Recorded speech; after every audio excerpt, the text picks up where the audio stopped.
Hello बच्चों, तो कैसे हैं आप लोग। उम्मीद है बहुत अच्छे होंगे। मैं रोहित कुमार आप सभी बच्चों का स्वागत करता हूं आपके अपने YouTube channel Rohit inspire India पर। आप देख रहे हैं कक्षा 10 विज्ञान का यह 9वां चैप्टर होने वाला है, जिसका नाम है प्रकाश, परावर्तन तथा अपवर्तन, जिसमें आज हम गोलीय दर्पण, प्रकाश और इसके परावर्तन को पढ़ने वाले हैं। इसके बाद वाले क्लास में हम पढ़ेंगे प्रकाश का अपवर्तन और लेंस।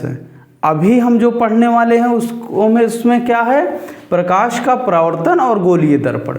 नेक्स्ट जो क्लास होगी उसमें हम अपवर्तन पढ़ेंगे और लेंस पढ़ेंगे। ठीक है, बात क्लियर हो गई। ठीक है, चलिए शुरू करते हैं बिना समय गवाए हुए। देखिए क्या है, प्रकाश का परावर्तन तथा उसके नियम। ठीक है, क्या पढ़ने वाले हैं, प्रकाश का परावर्तन तथा उसके नियम। आइए समझते हैं। देखिए प्रकाश का परावर्तन क्या है। जब प्रकाश किसी किरण, क्या कह रहा है, जब प्रकाश की किरण किसी चिकनी एवं चमकदार सतह जैसे दर्पण, ठीक है, क्या कह रहा है, जब प्रकाश की किरण किसी चिकनी एवं चमकदार सतह से टकराकर उसी माध्यम से में वापस लौट जाती है, इस घटना को प्रकाश का परावर्तन कहते हैं। क्या कहा भाई साहब, कह रहा है जब कोई प्रकाश की किरण किसी माध्यम से चलकर आती है और किसी चिकनी या पालिशदार सतह पर टकराती है तो वह उसी माध्यम में वापस लौट जाती है। इस घटना को प्रकाश का परावर्तन कहते हैं। एक शब्द में समझिए कि जहाँ से आई प्रकाश की किरण यदि किसी चिकनी सतह से टकराकर वहीं वापस लौट जाती है तो इस घटना को प्रकाश का परावर्तन कहते हैं। ठीक है, देखिए क्या कह रहा है, जब प्रकाश की किरण, क्या है, जब प्रकाश की किरण किसी माध्यम से चलकर किसी चिकने पालिशदार सतह से टकराती है तो वह उसी माध्यम में वापस लौट जाती है। इसी घटना को प्रकाश का परावर्तन कहते हैं। ठीक है, इसके दो नियम हैं। क्या है, इसके होने के दो नियम होते हैं। कौन कौन से, आपतित किरण, परावर्तित किरण तथा आपतन बिंदु पर खींचा गया अभिलंब तीनों एक ही तल में होते हैं। कहाँ होते हैं मेरे भाई, तीनों कहाँ होते हैं, एक ही तल में होते हैं। कौन सा तल है, ये वो तल है। ठीक है, क्या कह रहा है, आपतित किरण यानी आने वाली किरण, परावर्तित किरण यानी जाने वाली किरण और आपतन बिंदु, इसे कहते हैं आपतन बिंदु। आपतन बिंदु पर खींचा गया अभिलंब तीनों एक ही तल पर होते हैं। बात समझ में आई। ठीक है, पहला नियम यह हो गया। ठीक है, जो कि मैंने अभी आपको समझाया कि आपतित किरण, परावर्तित किरण तथा आपतन बिंदु पर खींचा गया अभिलंब तीनों एक ही तल में होते हैं। नेक्स्ट है, दूसरा है आपतन कोण। आपतन कोण I, परावर्तन कोण R दोनों बराबर होते हैं। क्या कहा मैंने, आपतन कोण तथा परावर्तन कोण दोनों सदैव बराबर होते हैं। देखिए यहाँ से जो आया इसे, इसके बीच अभिलंब के और ये आपतित किरण के बीच जो कोण बन रहा है उसे आपतन कोण कहते हैं, उसे I से डिनोट करते हैं। तो इसीलिए इसे हम कहेंगे आपतन कोण I और परावर्तन कोण R दोनों बराबर होते हैं। यह दो नियम हैं और यह उसकी परिभाषा है। तो बात ध्यान रखिएगा, क्योंकि आपके एग्ज़ाम में प्रतिवर्ष यह ज़रूर पूछा जाता है कि प्रकाश का परावर्तन बताएं, उसके नियम बताएं। एक न एक ज़रूर पूछा जाएगा, तो इसलिए बात को अच्छे से ध्यान रखिएगा। ठीक है, देखिए आगे बढ़ते हैं। ये प्रकाश का परावर्तन, उसके नियम आप समझ गए होंगे। एक बार फिर से समझा देता हूँ कि आपतन कोण, ठीक है, ये आपतन कोण और परावर्तन कोण दोनों हमेशा बराबर होते हैं। आपतित किरण, परावर्तित किरण तथा आपतन बिंदु पर खींचा गया अभिलंब तीनों एक ही तल में होते हैं। ये हो गया इसका नियम।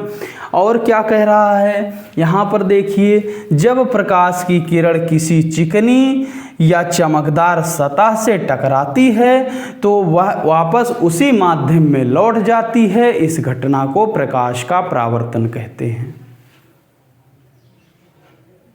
यहाँ तक की बात क्लियर? ठीक है, आगे बढ़ते हैं। देखिए, हम पढ़ने वाले हैं गोलीय दर्पण।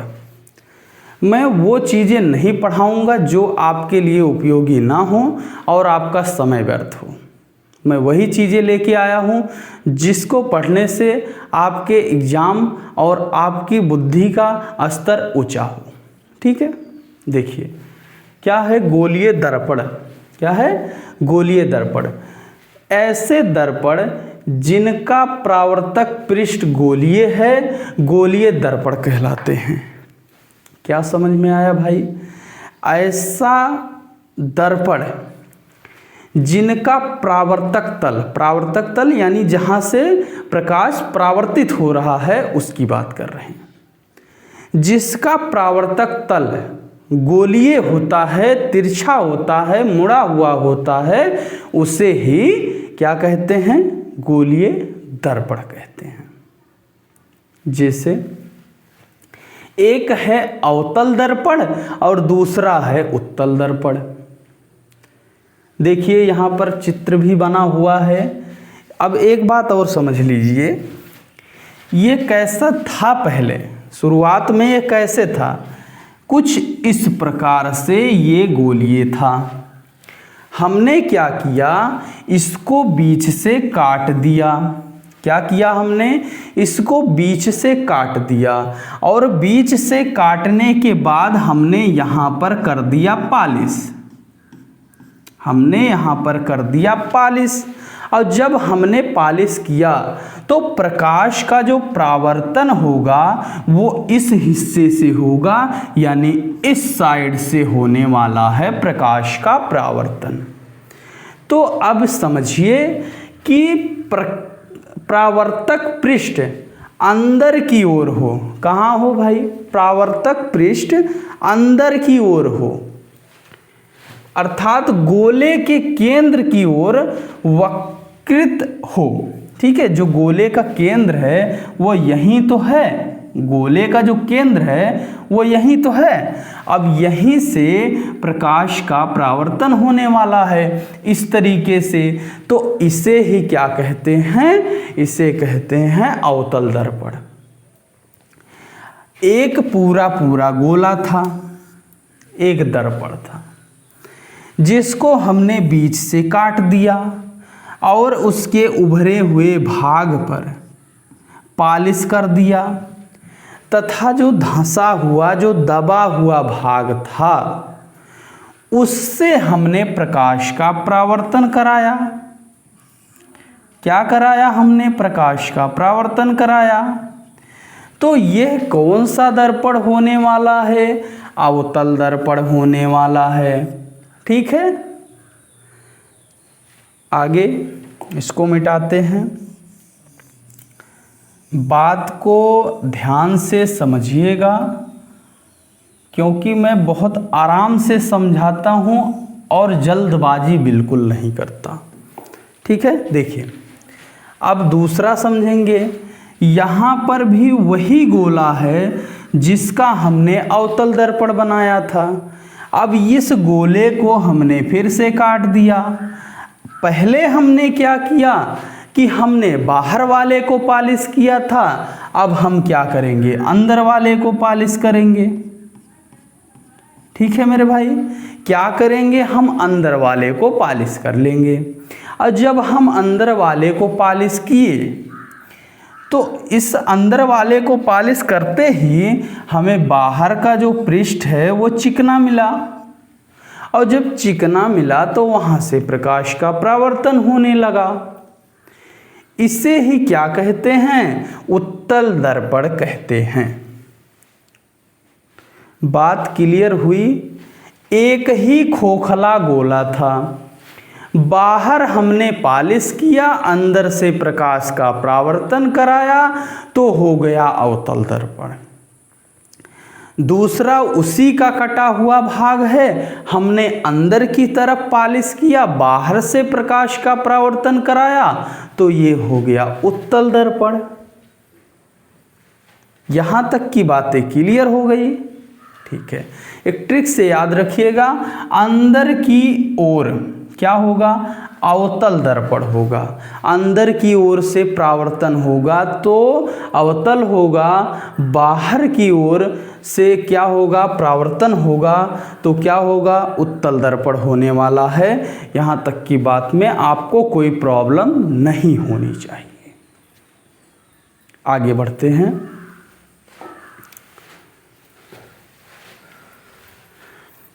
देखिए यहाँ पर गोलीय दर्पण से संबंधित महत्वपूर्ण पद क्या है, अब एक एक करके हम समझने वाले हैं। ध्रुव यानी P फॉर पोल।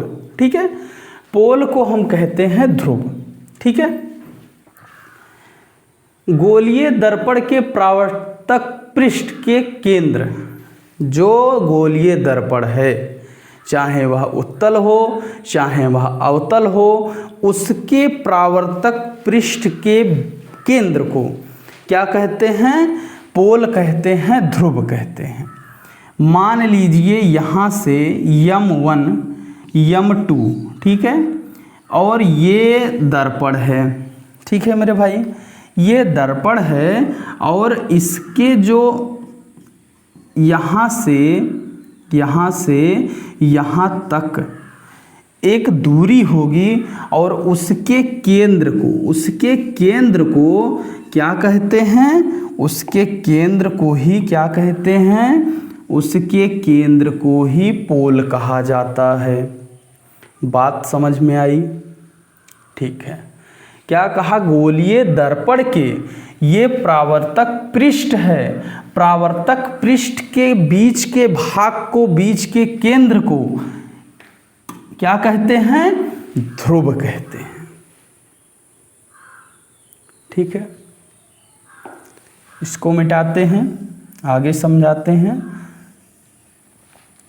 देखिए, वक्रता केंद्र क्या है, वक्रता केंद्र जो गोले का केंद्र होता है मेरे भाई, जो गोले का केंद्र होता है वही वक्रता केंद्र कहलाता है।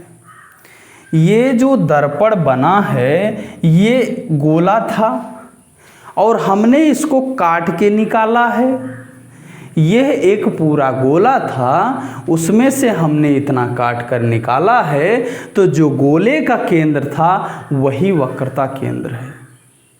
ठीक है, जो गोले का केंद्र था वही वक्रता केंद्र है। उस गोले का केंद्र जिसका दर्पण एक भाग है, यह दर्पण पर स्थित नहीं होता। क्या है, यह दर्पण पर स्थित नहीं होता, इस पर स्थित नहीं होता है, यह गोले पर स्थिति होती है इसकी। ठीक है, नेक्स्ट, वक्रता त्रिज्या क्या है। जैसे एक गोला है उसमें केंद्र होता है और केंद्र से परिधि तक की दूरी को हम क्या कहते हैं, त्रिज्या कहते हैं मेरे भाई। और इसी गोले की त्रिज्या को हम वक्रता त्रिज्या कहते हैं। ठीक है, वक्रता त्रिज्या। तो ये हो गया आपका केंद्र और ये हो गया आपका पोल, और इन दोनों के बीच की दूरी को वक्रता केंद्र कहते हैं। ठीक है, नेक्स्ट देखिए, उस गोले की त्रिज्या जिसका दर्पण एक भाग है वही क्या होता है, वक्रता त्रिज्या होता है। इसे PC, P for pole, C for वक्रता केंद्र, दोनों से डिनोट किया जाता है। ठीक है, मुख्य अक्ष क्या है, ध्रुव तथा वक्रता केंद्र से गुजरने वाली एक सीधी रेखा, क्या कह रहा है, ये ध्रुव है और ये वक्रता केंद्र है। यहाँ से गुजरने वाली जो सीधी रेखा होती है, जो सीधी रेखा होती है उसे ही क्या कहते हैं, उसे ही वक्रता, उसे ही मुख्य अक्ष कहा जाता है, सॉरी, ठीक है, उसे ही क्या कहते हैं, मुख्य अक्ष कहते हैं। ठीक है, आगे समझेंगे। यहाँ तक की बातें क्लियर हो गई। ध्रुव क्या है, वक्रता केंद्र क्या है, वक्रता त्रिज्या क्या है, मुख्य अक्ष क्या है, ये सभी बातें क्लियर। एक बार और समझा देता हूँ। दर्पण के मध्य भाग को, ये जो दर्पण है परावर्तक तल है, उसके मध्य भाग को क्या कहते हैं, ध्रुव कहते हैं। दर्पण जो गोला हो रहा था, पहले गोला था, उसके केंद्र को वक्रता केंद्र कहते हैं, और उसके जो वक्रता केंद्र और ध्रुव तक के बीच की दूरी होती है उसे ही क्या कहते हैं, वक्रता त्रिज्या कहते हैं। और वक्रता केंद्र तथा ध्रुव को मिलाने वाली सीधी रेखा को मुख्य अक्ष कहते हैं।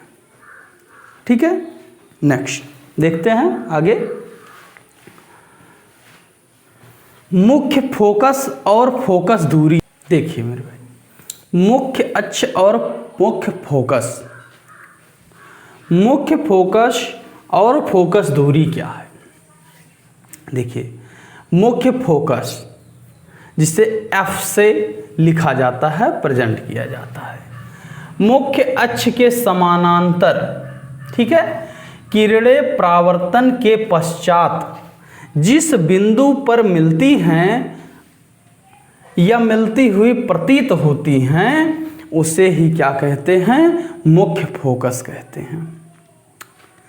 क्या कहा, मुख्य अक्ष के समानांतर, मुख्य अक्ष अभी मैंने बताया था कि C और P दोनों से जो गुजरती है रेखा उसे ही मुख्य अक्ष कहते हैं। अब कह रहा है उसके समानांतर, ध्यान दीजिए, मुख्य अक्ष के समानांतर परावर्तन के पश्चात जिस बिंदु पर मिलती हैं, क्या कह रहा है, जिस बिंदु पर मिलती हैं।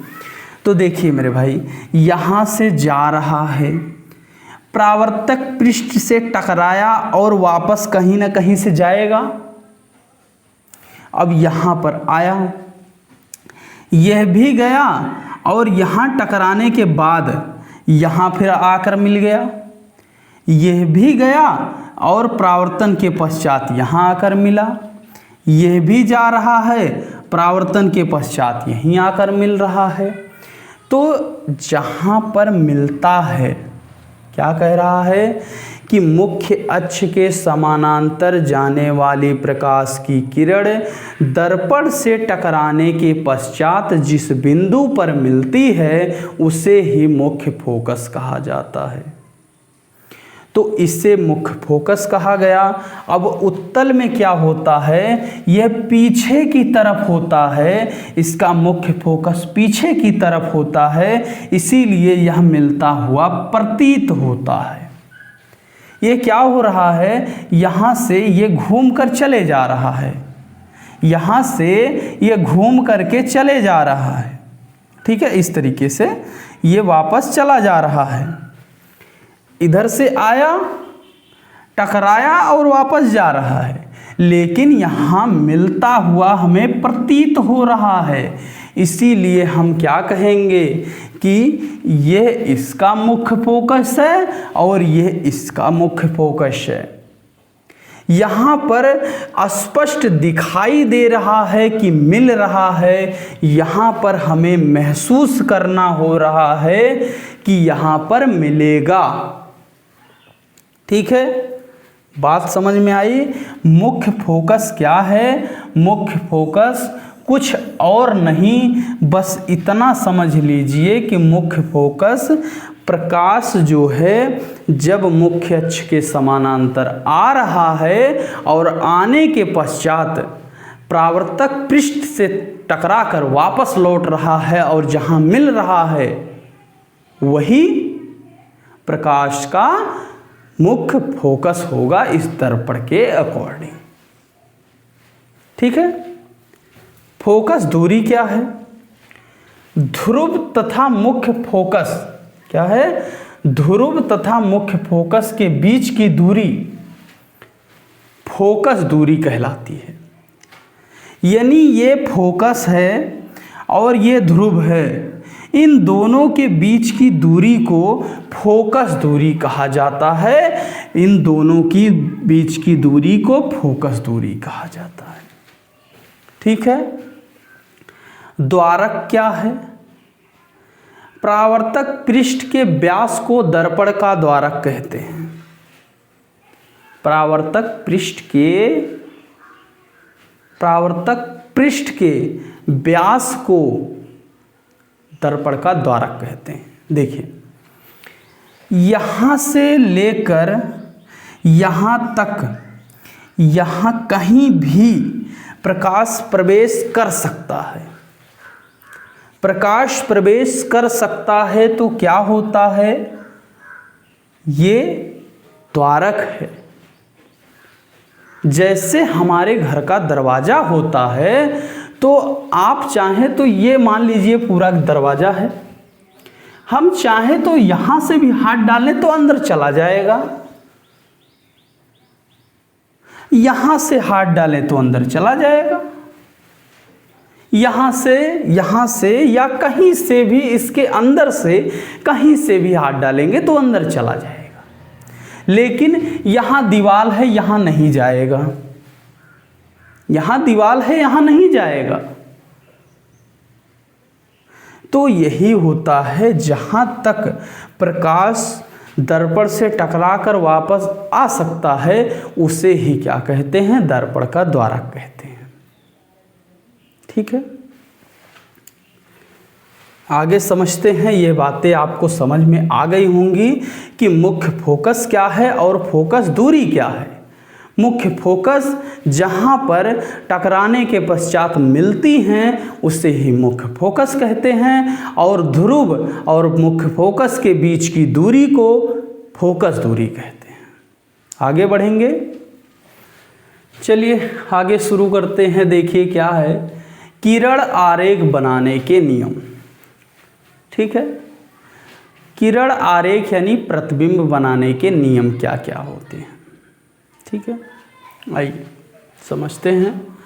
नियम 1 है, फर्स्ट है, क्या है? मुख्य अक्ष के समानांतर किरण, मुख्य अक्ष के समानांतर किरण परावर्तन के बाद फोकस से गुजरती या गुजरती हुई प्रतीत होती है। जैसा कि मैंने बताया था कि उत्तल दर्पण में परावर्तक पृष्ठ आगे होता है, उभरा हुआ होता है, और उसके अंदर फोकस दूरी और वक्रता केंद्र ये सभी होते हैं। तो इसीलिए वहाँ पर प्रतीत होता है और यहाँ पर स्पष्ट दिखाई देता है। ठीक है, तो अब बात समझिए क्या कह रहा। मुख्य अक्ष के समानांतर किरण परावर्तन के बाद मुख्य फोकस से गुजरती है। पहला नियम यही कह रहा है कि यदि कोई मुख्य अक्ष के समानांतर किरण आएगी तो वह मुख्य फोकस से ही होकर जाएगी। क्या कहा? मुख्य अक्ष के समानांतर अगर आएगी तो मुख्य फोकस से ही होकर जाएगी। ठीक है, मुख्य अक्ष के समानांतर अगर आई तो मुख्य फोकस से होकर जाएगी, जैसा कि यहाँ पर भी दिख रहा है और यहाँ पर भी। दूसरा नियम क्या कह रहा है कि यदि मुख्य फोकस से आ रहा है तो मुख्य अक्ष के समानांतर हो जाएगा। सेम वही बात है कि यहाँ से आ रहा है तो यहाँ से जाएगा और यहाँ से जा रहा है तो यहाँ से आएगा। ठीक है, दोनों बातें क्लियर हो गई। पहला नियम क्या कह रहा है, मुख्य अक्ष के समानांतर आई तो मुख्य फोकस से होकर जाएगी और मुख्य फोकस से होकर जाएगी तो मुख्य अक्ष के समानांतर हो जाएगी। दोनों बातें ऊपर नीचे, यहाँ पर अवतल के लिए है, यहाँ पर उत्तल के लिए है। यह दूसरा नियम और यह अवतल के लिए, यह उत्तल के लिए। ठीक है, आगे समझेंगे। पहला दूसरा नियम, दो नियम इसमें समझे आप। क्या समझा आपने, मुख्य अक्ष के समानांतर आएगी तो मुख्य फोकस से होकर जाएगी, अगर मुख्य फोकस से आती है तो मुख्य अक्ष के समानांतर हो जाएगी। ठीक है, तीसरा नियम है, क्या है, वक्रता केंद्र C से गुजरने वाली परावर्तन के बाद उसी पथ से वापस लौट जाती है। इसका क्या मतलब है, इसका बस इतना मतलब है कि वक्रता केंद्र यानी C से यदि कोई प्रकाश की किरण आती है तो क्या होता है,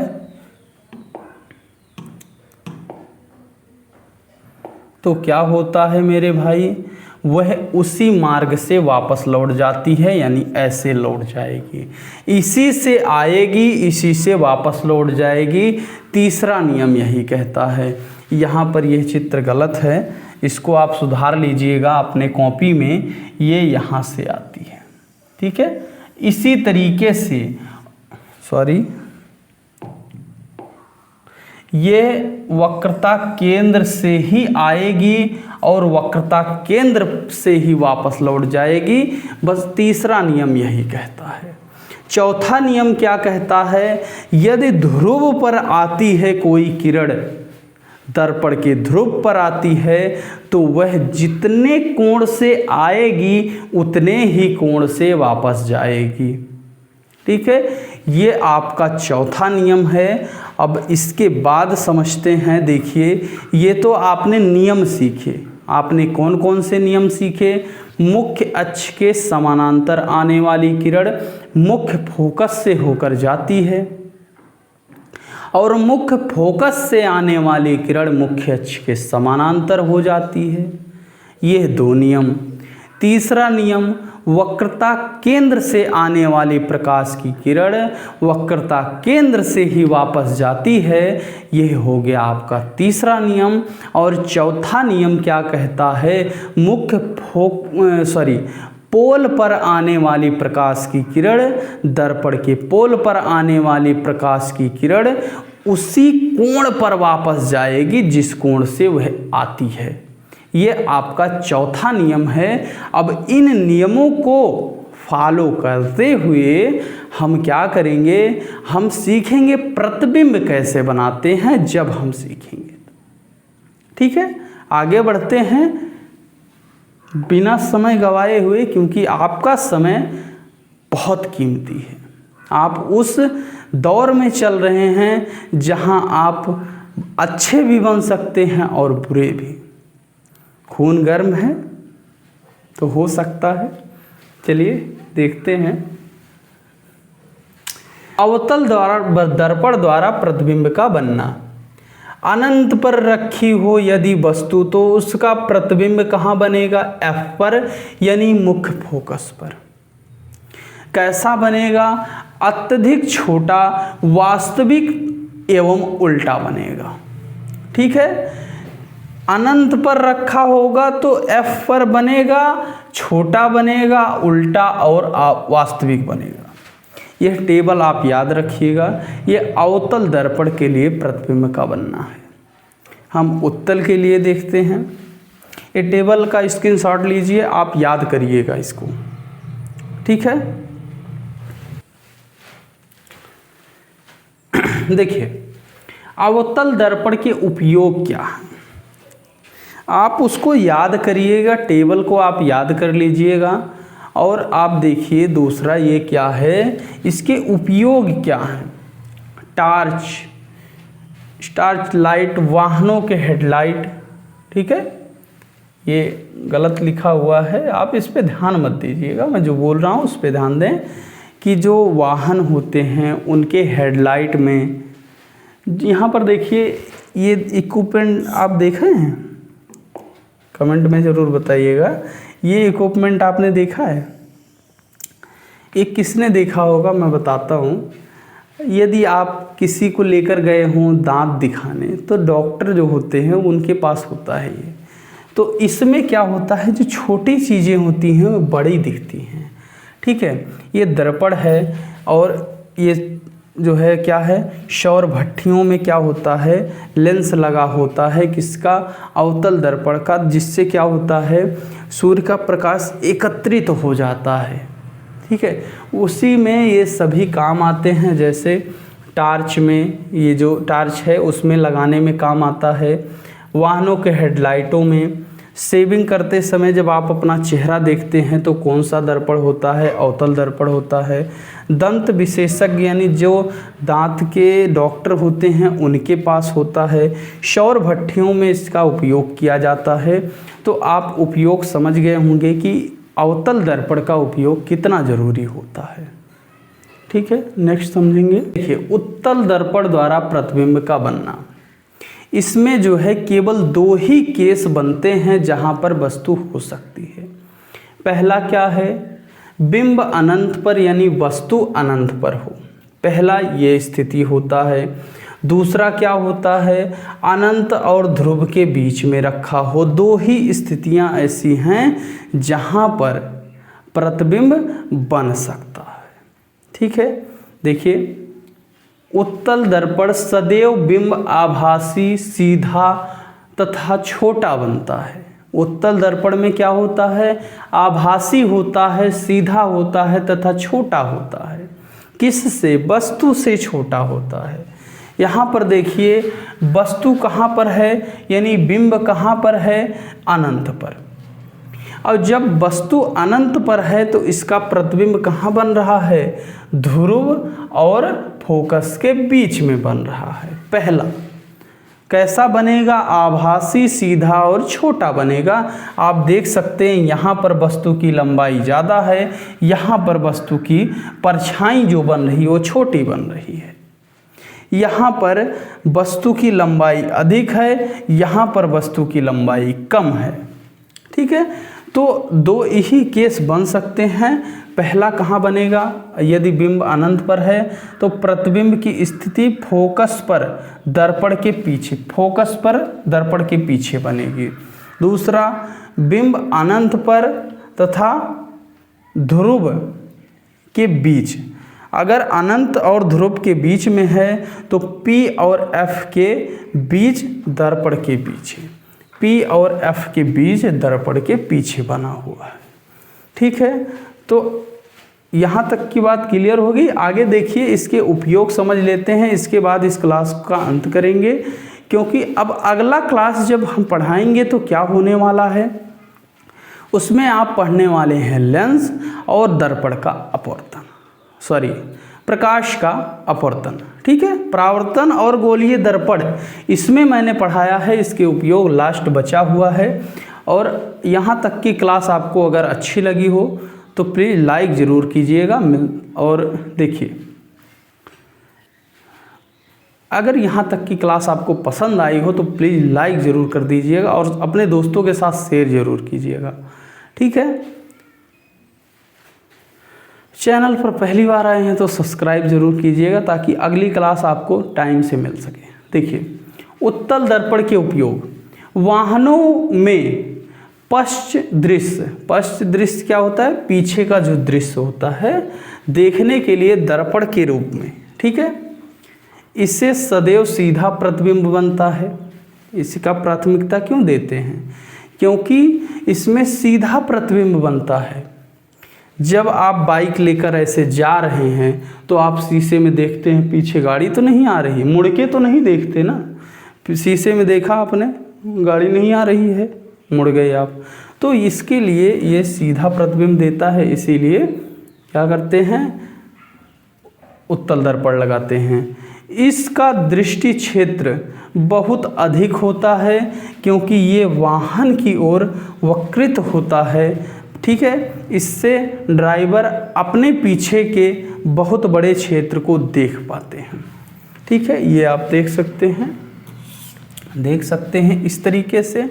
आपने देखा होगा गांव में तो नहीं मिलता है देखने को, शहरों में मोड़ पर जो मोड़ होता है वहाँ पर लगा होता है। आप यहाँ से देखेंगे तो आपको लगेगा कि इधर भी दिख रहा है, इधर भी दिख रहा है और इधर भी दिख रहा है, उससे दोनों तीनों साइड दिख सकता है। ठीक है, तो आज की क्लास यहीं पर समाप्त करते हैं, मिलते हैं नेक्स्ट वीडियो में, तब तक के लिए जय हिंद।